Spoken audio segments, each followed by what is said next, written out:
Ella lo mató. Nadie respondió. No había nada que decir. Una mano en mi hombro. Era Alene. ¿Hay algo más? Sobre el futuro del bebé.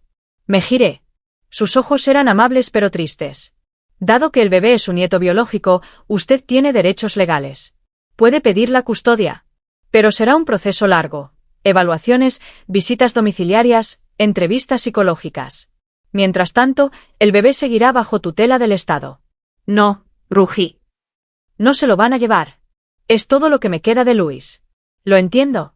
Pero el sistema tiene protocolos. Y la seguridad del menor. Estará más seguro conmigo que con desconocidos. Quizá. Pero la decisión no es mía. Es del juez. Todos se fueron menos Eloísa. ¿Quieres ver a tu nieto? Preguntó. Asentí sin poder hablar. Me llevó a la UCI neonatal. Me hizo lavarme las manos, ponerme bata estéril. Me llevó hasta una incubadora en la esquina. Allí estaba él. Mi nieto. Hijo de Luis. Tan pequeño, conectado a tubos, pero vivo. Respiraba. Luchaba. Tenía el pelo oscuro de Luis, la nariz de Luis, los dedos largos de Luis. ¿Puedo tocarlo? Susurré. Sí, con cuidado. Metí la mano por la abertura. Toqué su manita. Tan suave, tan cálida. Sus deditos se cerraron alrededor de mi dedo índice. Un reflejo, pero sentí que era una promesa. Hola, pequeño, susurré. Soy tu abuela. Y te prometo que te protegeré. Nadie volverá a hacerte daño. Lo juro por la memoria de tu padre. Eloísa me puso la mano en el hombro. Necesita un nombre para los registros. Luis quería llamar a su primer hijo Héctor, como mi padre. Lo había dicho una Navidad. Se llama Héctor, dije. Me quedé allí toda la noche, sentada junto a la incubadora, cogiéndole la mano, cantándole las nanas que le cantaba a Luis, prometiéndole un futuro que no sabía si podría darle, pero prometiéndoselo igual. Porque ya sabía la verdad. Aquel bebé no era un desconocido al azar. Era mi sangre. Mi familia. Todo lo que quedaba de mi hijo asesinado. Y no iba a permitir que nadie me lo quitara. Ni el sistema. Ni Cintia. Nadie. Los días siguientes fueron un infierno burocrático. Me levantaba a las 5, me duchaba, me vestía, conducía al hospital, pasaba el día junto a la incubadora de Héctor. Por las tardes llegaban las visitas, abogados, trabajadoras sociales, policías con carpetas y preguntas, decidiendo si yo era suficiente para criar a mi propio nieto. Alene llegó al tercer día con una lista interminable. Necesitará antecedentes penales limpios, evaluación psicológica completa, examen médico, verificación de ingresos, inspección del hogar, referencias de al menos 3 personas no familiares y un curso de 40 horas de cuidados infantiles. 40 horas. Como si no hubiera criado ya a un hijo. Pero no dije nada. Asentí y tomé los papeles. 6 semanas después, Alene apareció con una pequeña sonrisa. Ha cumplido todos los requisitos. El juez revisará su caso la próxima semana. Si todo va bien, podrá tener la custodia temporal en 2 semanas. 2 semanas. Después de 42 días de infierno burocrático, podría llevarme a mi nieto a casa. Pero esa misma noche sonó el teléfono. Era Fátima. Betty, ven a comisaría ahora.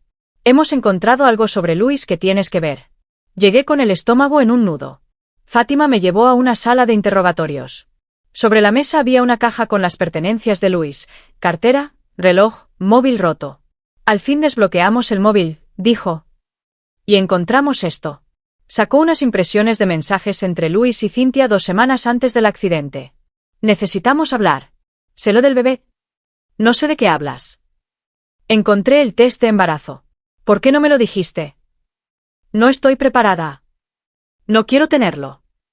Es nuestro hijo. Es un error. No digas eso. Podemos hacerlo funcionar. Mi madre nos ayudará. No quiero ayuda. Quiero mi vida de antes. Y el último mensaje el día antes del accidente. He hablado con un abogado. Si no quieres tenerlo, me divorcio. Y si lo tienes y no quieres criarlo, pelearé por la custodia total. No voy a dejar que le hagas daño a mi hijo. Te vas a arrepentir. Sin respuesta. Al día siguiente Luis estaba muerto. Se me cayeron las lágrimas sobre los papeles. Lo mató porque él iba a proteger al bebé, susurré. Creemos que sí. Y hay más. Cintia pagó $2.000 a un mecánico, Carlos Medina, para que saboteara los frenos. Carlos ha confesado. Está detenido como cómplice. Tenemos orden de busca y captura contra Cintia por asesinato en primer grado y tentativa de asesinato. 3 días después me llamó un número desconocido. Contesté. Silencio. Respiración. Betty, dijo la voz que reconocí al instante. Cynthia. ¿Dónde estás? No importa.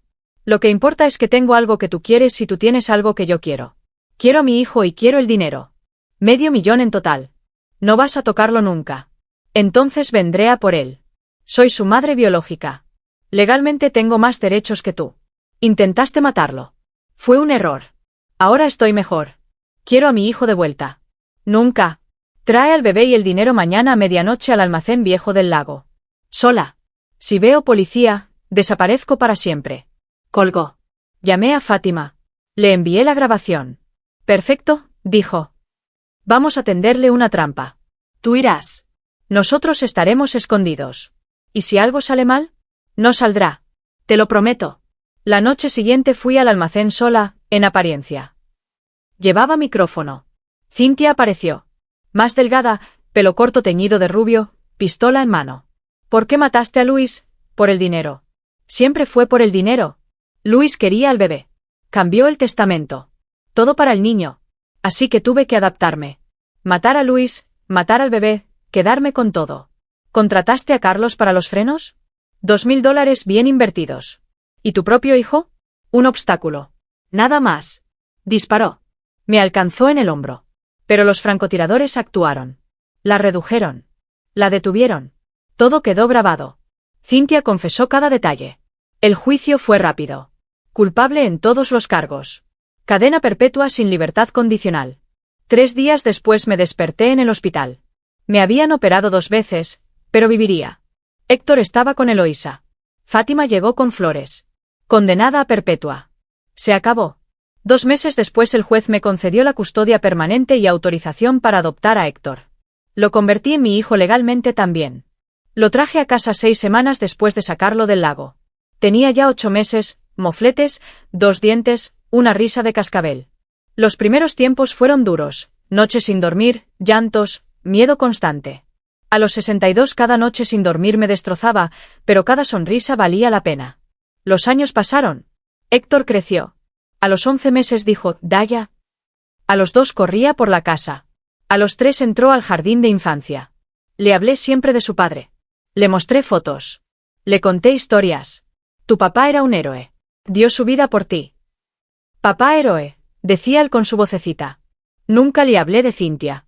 Eso vendrá después, cuando sea mayor. El día que cumplió 5 años hicimos una fiesta en el jardín. Globos, tarta, amigos. Héctor corría feliz entre los niños. Eloísa se sentó a mi lado en el porche. ¿En qué piensas? En que pude llegar 5 minutos más tarde. En que todo pudo ser distinto. Pero no lo fue. Lo encontré. Lo salvé. Era tu destino, dijo. O el de Luis. Desde el día que Luis me la presentó supe que algo no encajaba. Era demasiado perfecta, demasiado calculadora, demasiado interesada en el dinero que ganaba mi hijo como ingeniero. No éramos cercanas, admití. ¿La culpa de la muerte de su hijo? ¿Qué?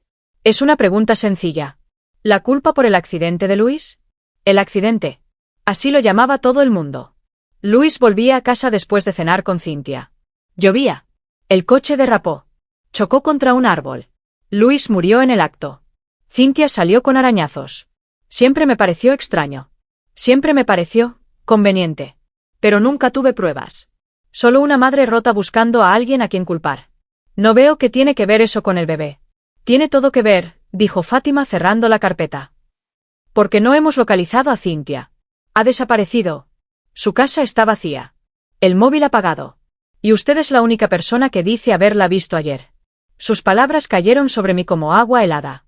Me estaba acusando, no directamente, pero la insinuación era clara. Pensaban que me lo había inventado, que había encontrado al bebé de otra forma y culpaba a Cynthia por venganza. No mentí, dije entre dientes. Vi lo que vi. Entonces tenemos que encontrar a Cynthia cuanto antes. Porque si es la madre de ese bebé, él sigue en peligro. Y si no lo es, tenemos un misterio aún mayor. Se fue, dejándome con más preguntas que respuestas. Me quedé allí con su tarjeta en la mano, preguntándome si me estaría volviendo loca. Yo la había visto. Estaba segura. Pero la duda empezaba a filtrarse como veneno. El padre Antonio volvió al mediodía con un rosario en las manos. ¿Rezamos? No era muy religiosa. Nunca lo fui. Pero en ese momento necesitaba algo más grande que yo. Asentí. Rezamos en voz baja. Las palabras conocidas me calmaron aunque no entendiera cómo funcionaban. La policía cree que miento, le confesé. La verdad siempre sale a la luz, respondió. Aunque a veces tarde. A las 3 llegó otra doctora con gafas gruesas. Necesitamos su consentimiento para hacerle pruebas al bebé. ¿No soy familia? Lo sabemos. Pero ahora mismo es usted la única persona responsable. Los servicios sociales vienen de camino, pero necesitamos actuar ya. Firmé los papeles sin apenas leerlos. Solo quería que hicieran lo necesario para salvarlo. 2 horas después llegó la trabajadora social, Alene. Era jovencísima, pelo corto, traje gris, sonrisa profesional que no le llegaba a los ojos. Señora Betty, necesito hacerle unas preguntas sobre su situación. De nuevo la historia. De nuevo las preguntas. Pero Alene era distinta. Me miraba con lástima, y eso era peor. ¿Vive sola? Sí. ¿Ingresos estables? Pensión de viudedad de mi marido y algunos ahorros. ¿Antecedentes penales? No. ¿Problemas de salud mental? ¿Depresión? ¿Ansiedad? Dudé. Después de que murió Luis tomé antidepresivos 3 meses. El médico dijo que era normal. Ya no los tomo. Anotó algo que no pude ver. El bebé necesitará un hogar temporal cuando le den el alta. Los servicios sociales buscarán familia de acogida certificada. Mientras tanto, quedará bajo tutela del Estado. ¿Tutela del Estado? Aquellas palabras me rompieron algo por dentro. Aquel bebé que había abrazado contra mi pecho iba a ir con desconocidos. ¿Y si yo quisiera? Las palabras salieron solas. ¿Y si yo quisiera quedarme con él? Alene me miró sorprendida y escéptica. Señora Betty, tiene 62 años. No está certificada como familia de acogida. No tiene relación legal con el bebé. Y está implicada en una investigación penal, investigación activa. No hice nada malo. Lo salvé. Lo sé. Pero el sistema tiene protocolos. El interés superior del menor es lo primero. Y, francamente, su edad y su reciente situación emocional son factores a tener en cuenta. Me sentí como si me hubiera abofeteado. Demasiado mayor. Demasiado inestable. Demasiado rota. Tal vez tuviera razón. Tal vez fuera una locura. Pero cuando cerraba los ojos solo veía aquel cuerpecito frágil. Y sabía que nadie en el mundo lo amaría como yo podía. Esa noche volví a casa por primera vez en 36 horas. Eloísa me convenció. Dijo que necesitaba ducharme, dormir en una cama de verdad, que el bebé estaría bien y me llamarían si algo cambiaba. Conduje a casa mientras caía la tarde. El lago brillaba a mi derecha. Paré en el mismo lugar donde había visto a Cintia. Bajé del coche. Caminé hasta la orilla. La maleta ya no estaba, la policía la había recogido como prueba, pero veía exactamente dónde había estado. Veía mis propias huellas en el barro seco. Me quedé allí mientras oscurecía, preguntándome si alguna vez sabría la verdad, preguntándome si Cintia me estaría observando desde algún lugar. Y entonces sonó el teléfono. Era el hospital. El corazón se me detuvo. Señora Betty, dijo la voz de Eloísa. Venga ahora mismo. Conduje de vuelta rompiendo todos los límites de velocidad. Las manos me temblaban en el volante. Solo decía, venga ahora. Pensé lo peor. El bebé había muerto. Por eso la urgencia. Había luchado 2 días y su pequeño cuerpo había dicho basta. Aparqué en 2 plazas. Corrí hacia la entrada de urgencias. Eloísa me esperaba. Está vivo, dijo enseguida, como si adivinara mis pensamientos. Pero venga conmigo. Me llevó por pasillos desconocidos hasta una pequeña sala de reuniones. Dentro estaban la detective Fátima, Alene y un hombre mayor contrajeado que parecía abogado. Por favor, siéntese, dijo Fátima. Me senté. Las piernas me temblaban. Hemos recibido los resultados del ADN del bebé, dijo Fátima. ADN. No entendía por qué lo habían hecho. Y Fátima miró al hombre trajeado. Él asintió. Ella puso unos papeles delante de mí. Es un varón. Nació hace unos 3 días según los análisis. Y, Betty, es su nieto. El mundo se paró. Las palabras no tenían sentido. Mi nieto. Imposible. Luis murió hace 6 meses. No había embarazo, nada. Es imposible, susurré. Los resultados son concluyentes, dijo el doctor Mendíez, especialista en genética forense. Comparte aproximadamente el 25% de su ADN con usted. Es su nieto biológico. Hijo de su hijo Luis. Hijo de Luis. Mi Luis. Sentí como si me hubieran dado un mazazo en el pecho. Luis tenía un hijo. Un hijo que nunca conoció. Un hijo al que alguien había intentado ahogar. Pero, ¿cómo? Luis murió hace 6 meses. Cynthia nunca dijo nada del embarazo. Exacto, dijo Fátima. Cynthia estaba embarazada cuando ocurrió el accidente. Según nuestros cálculos, se quedó embarazada un mes antes de la muerte de Luis. Es decir, lo sabía. La habitación me daba vueltas. Cynthia sabía que estaba embarazada cuando Luis murió. ¿Por qué no dijo nada? ¿Por qué escondió el embarazo 9 meses? ¿Por qué parió en secreto y luego intentó matar a su propio hijo? No lo entiendo, dije con lágrimas emborronándome la vista. ¿Por qué? Es su hijo. Hijo de Luis. Eso queremos averiguar. Pero hay más, Betty. Escuche con atención. Hemos vuelto a investigar el accidente de su hijo. Y hay inconsistencias. Grandes inconsistencias. ¿Qué tipo de inconsistencias? El coche fue revisado de nuevo. El informe oficial decía derrape por lluvia, pero encontramos pruebas de manipulación de los frenos. ¿Alguien los sabotearon? ¿Sabotaje? ¿Asesinato? Mi hijo no murió en un accidente. ¿Lo asesinaron? Cynthia, dije. No era una pregunta. Es nuestra principal sospechosa. Pero necesitamos pruebas. Y necesitamos encontrarla. Ha desaparecido por completo. Me levanté. Necesitaba moverme. Necesitaba aire. Caminé hasta la ventana. La ciudad brillaba con millones de luces. Vida normal mientras yo estaba atrapada en una pesadilla. Mi hijo, susurré contra el cristal. Las sirenas rompieron el silencio. Luces rojas y blancas parpadearon por las ventanas. Corrí a la puerta. 2 sanitarios bajaron de la ambulancia, un hombre mayor con barba gris y una mujer joven con el pelo recogido en coleta. Ella tomó al bebé con una eficacia que me rompió el corazón. Lo auscultó rápido. Su rostro no mostró emoción, pero vi que se le tensaban los hombros. Hipotermia grave, posible aspiración de agua. Tenemos que irnos ya, le dijo a su compañero. Lo pusieron en una camilla diminuta, le colocaron una mascarilla de oxígeno. Sus manos volaban, cables, monitores, cosas que yo no entendía. El hombre me miró. Usted viene con nosotros. No era una pregunta. Subí a la ambulancia y me senté en el pequeño asiento lateral. No podía dejar de mirar al bebé, tan pequeño entre tanto aparato. La ambulancia arrancó. Las sirenas aullaban. El mundo pasaba borroso por las ventanas. ¿Cómo lo encontró? Preguntó la sanitaria mientras seguía trabajando. En una maleta. En el lago. Vi cómo alguien la tiraba. Se quedó mirándome. Luego miró a su compañero. Vi algo en sus ojos. Preocupación, sospecha, quizá lástima. ¿Vio quién fue? Abrí la boca. La cerré. Cynthia. Mi nuera. La viuda de mi hijo. La mujer que lloró en el funeral de Luis como si se le hubiera acabado el mundo. La misma que acababa de intentar ahogar a un bebé. ¿Cómo podía decirlo? ¿Cómo podía siquiera creerlo yo misma? Sí, dije al fin. Lo vi todo. Llegamos al Hospital General en menos de 15 minutos. Las puertas de urgencias se abrieron de golpe. Una docena de personas con batas blancas y verdes rodearon la camilla. Gritaban números, términos médicos, órdenes. Se lo llevaron por unas puertas dobles. Intenté seguirlos, pero una enfermera me detuvo. Señora, tiene que esperar aquí. Los médicos están trabajando. Necesitamos información. Me llevó a una sala de espera, paredes color crema, sillas de plástico, olor a desinfectante. Me senté. Temblaba de pies a cabeza.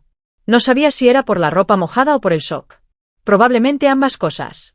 La enfermera, Eloísa según su placa, se sentó frente a mí. Tenía arruguitas amables alrededor de los ojos.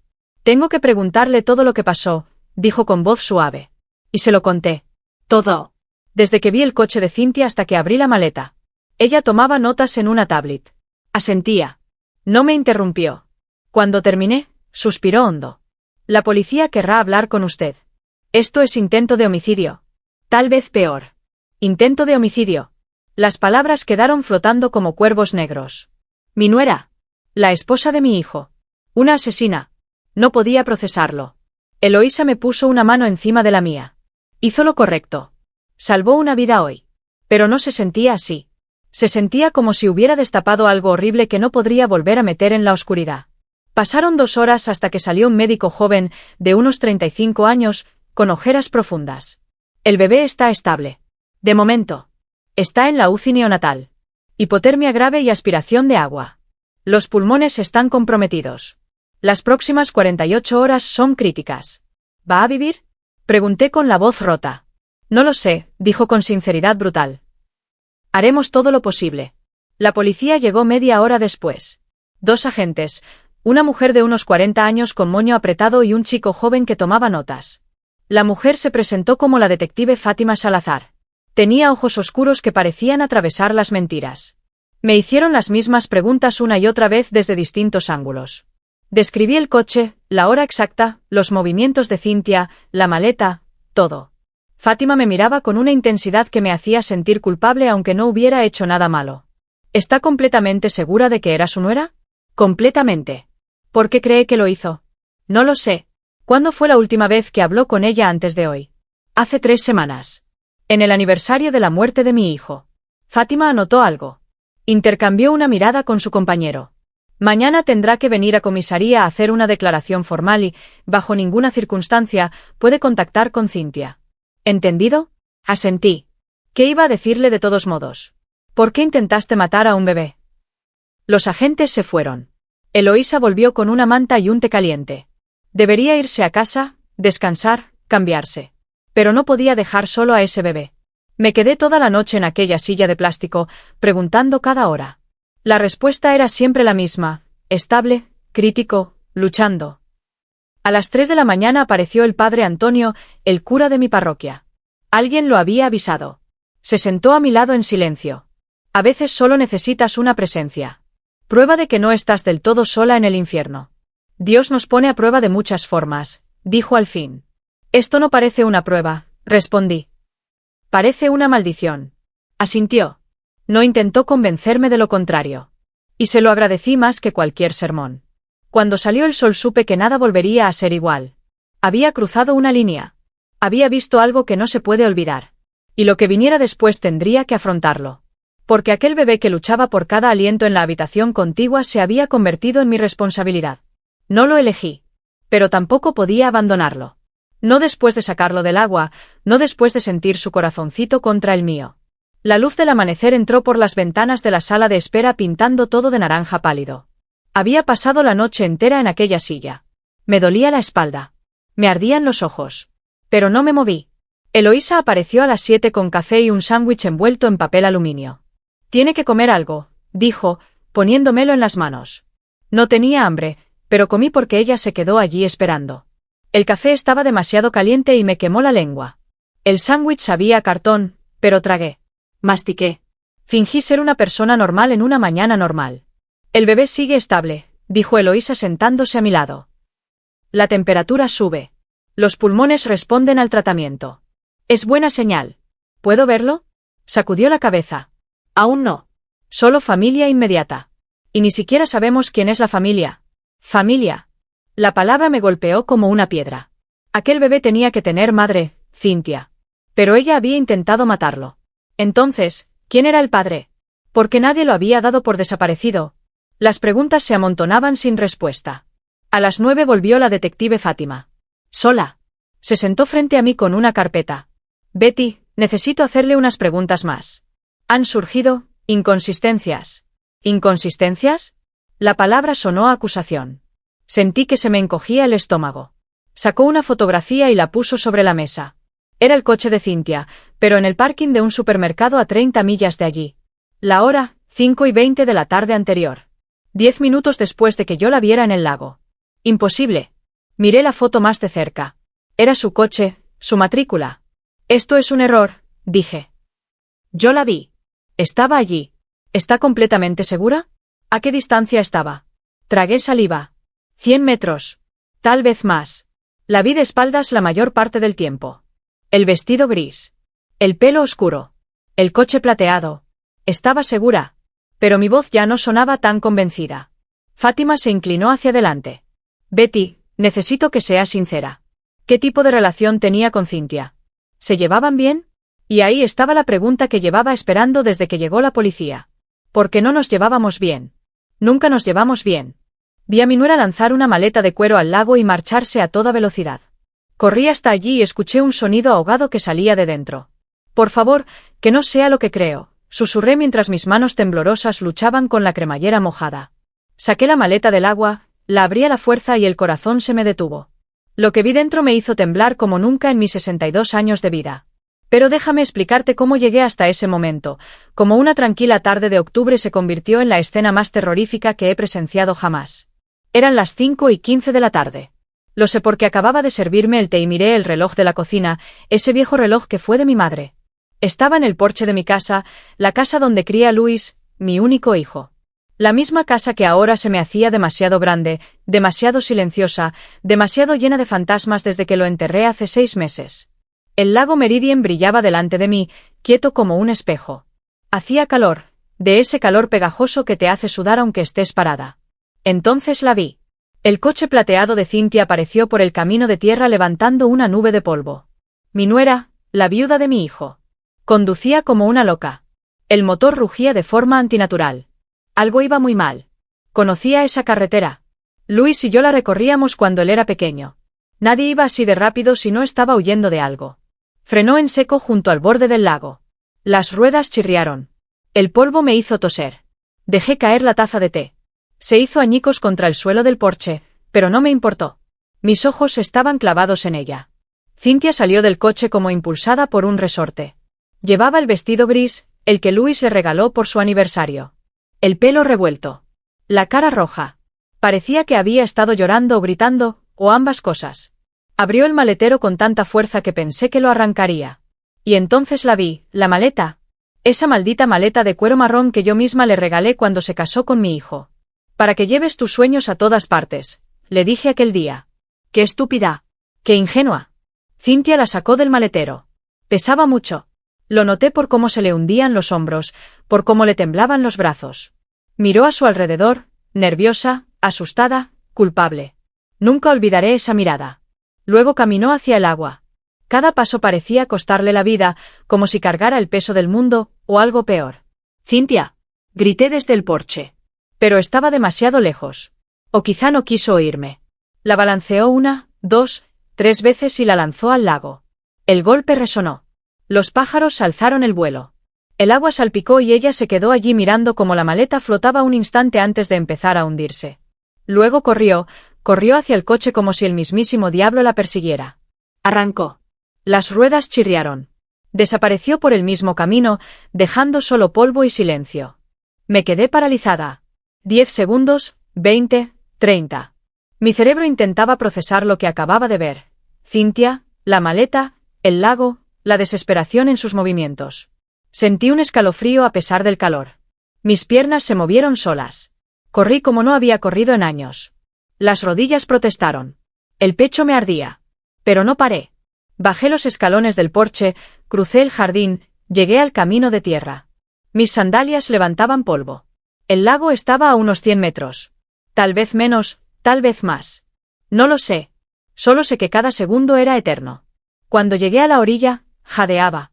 El corazón me golpeaba las costillas. La maleta aún flotaba, hundiéndose despacio. El cuero estaba empapado, oscuro, pesado. Me metí en el agua sin pensarlo. El lago estaba helado, mucho más frío de lo que esperaba. Me llegó a las rodillas, luego a la cintura. El barro del fondo me chupaba los pies. Casi pierdo una sandalia. Alargué los brazos. Agarré una de las asas. Tiré. Pesaba horriblemente, como si estuviera llena de piedras, o de algo peor. No quería pensar en lo peor. Tiré más fuerte. Me temblaban los brazos. El agua me salpicaba la cara. Por fin cedió. La arrastré la maleta hasta la arena mojada. Y entonces lo oí. Un sonido. Débil, amortiguado, desde dentro. Mi sangre se heló. No, no puede ser. Por favor, Dios, que no sea lo que pienso. Tiraba más rápido, desesperada. La arrastré hasta la orilla. Me arrodillé a su lado. Mis manos buscaban la cremallera, que estaba atascada, mojada, oxidada. Los dedos se me resbalaban. Vamos, vamos, vamos, repetía entre dientes. Las lágrimas me emborronaban la vista. Forcé la cremallera 1, 2 veces. Saltó. Levanté la tapa y el mundo se detuvo. El corazón se me paró. El aire se me quedó atrapado en la garganta. Mis manos volaron a la boca para ahogar un grito. Allí, envuelto en una manta azul claro empapada, había un bebé. Un recién nacido, tan pequeño, tan frágil, tan quieto. Los labios morados. La piel pálida como la cera. Los ojos cerrados. No se movía. Dios mío. Dios mío. No. Mis manos temblaban tanto que apenas podía sostenerlo. Lo saqué con una delicadeza que no sabía que aún tenía. Estaba helado. Tan helado. Tan ligero, pesaba menos que un saco de arena. Su cabecita cabía en la palma de mi mano. El cordón umbilical aún estaba atado con un trozo de cordel. Cordel normal, no una pinza médica. Como si alguien lo hubiera parido en secreto, en casa, sin ayuda. No, no, no, repetía una y otra vez. Pegué la oreja a su pecho. Silencio. Nada. Apoyé la mejilla en su nariz y entonces lo sentí, un soplo de aire tan débil que creí haberlo imaginado. Pero estaba allí. Respiraba. Apenas, pero respiraba. Me puse de pie abrazando al bebé contra mi pecho. Las piernas casi me fallaron. Corrí hacia la casa más rápido que nunca en mi vida. El agua chorreaba de mi ropa. Mis pies descalzos sangraban contra las piedras del camino, pero no sentía dolor, solo terror, solo urgencia, solo la necesidad desesperada de salvar esa vida diminuta que temblaba contra mí. Irrumpí en la casa gritando. No sé qué gritaba. Tal vez, ayuda, tal vez, Dios, tal vez nada coherente. Con una mano agarré el teléfono de la cocina mientras con la otra sostenía al bebé. Marqué el 911. Los dedos se me resbalaban. El teléfono casi se me cayó 2 veces. 911. ¿Cuál es su emergencia? Un bebé. Lloré. Encontré un bebé en el lago. No responde. Está frío. Está morado. Por favor, manden ayuda. Cálmese, señora. Démela la dirección. Se la di entre hipidos. La operadora me dijo que lo pusiera sobre una superficie plana. Con un solo brazo barrí la mesa de la cocina. Todo cayó al suelo. Platos, papeles, nada importaba.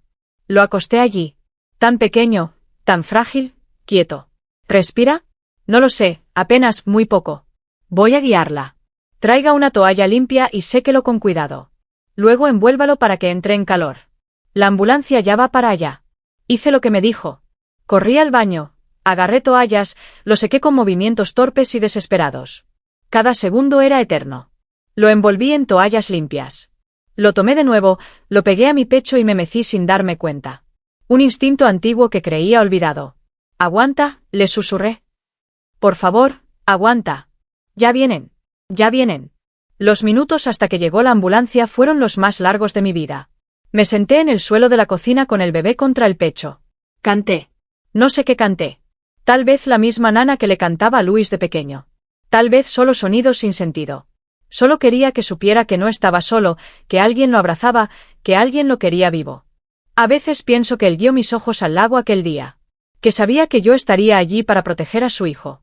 Esa noche, después de la fiesta, me quedé sola en el salón mirando las fotos de la pared. Luis bebé, Luis graduado, Luis el día de su boda, y junto a ellas las nuevas. Héctor en la incubadora, Héctor dando sus primeros pasos, Héctor el primer día de colegio. 2 generaciones unidas por el amor, separadas por la tragedia, unidas por la supervivencia. Lo conseguimos, Luis, susurré a su foto. Tu hijo está a salvo. Está feliz. Está creciendo fuerte y bueno, tal como tú querías. Quizá tú habrías pensado que eras demasiado mayor, demasiado cansada, demasiado rota. O quizá habrías hecho exactamente lo mismo. Porque eso hace el amor. Te hace más fuerte de lo que jamás imaginaste, te hace luchar cuando todo parece perdido, te hace encontrar esperanza en la más profunda oscuridad. No sé qué nos depare el futuro. Habrá días duros.